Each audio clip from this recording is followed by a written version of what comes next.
Another dive na naman tayo mga kapaloy, at meron tayong nakita isang surahan o bagis dito sa amin.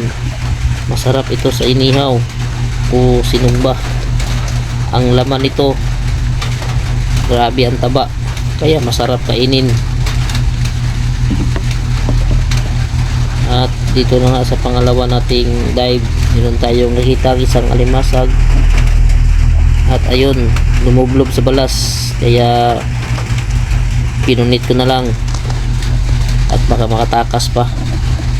Ito yung paborito ng anak ko, kahit umagahan hanggang gabi pa yung iulam mo ito sa kanya, ay kakain pa rin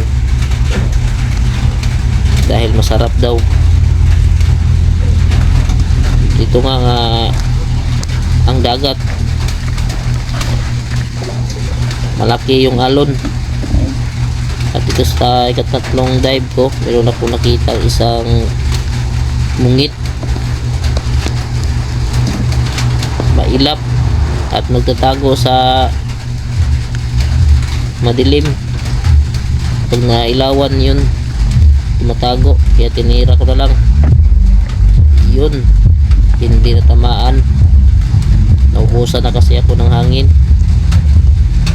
At dito sa ikaapat, meron ako nakita isang danggit, malaki na ito, mga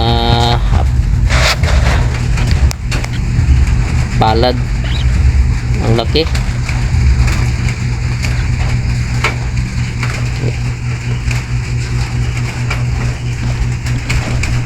Ito masarap ito. At ito na yung panghuling dive natin. Mayroon tayo nakikita isang kitong, paksit kang kitong ka.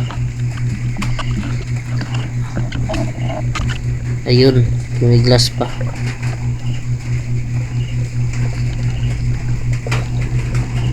Dahil yung malabo na yung dagat, umuwi na kami. Para mo ay so. Tugon kasi ipuda pa ito na kaning ko ito gita ha. Tugon ba? Kung kuha ay guray sudan. Sa sunod na po mga video mga kapaloy, daghang salamat sa inyong pagtanaw.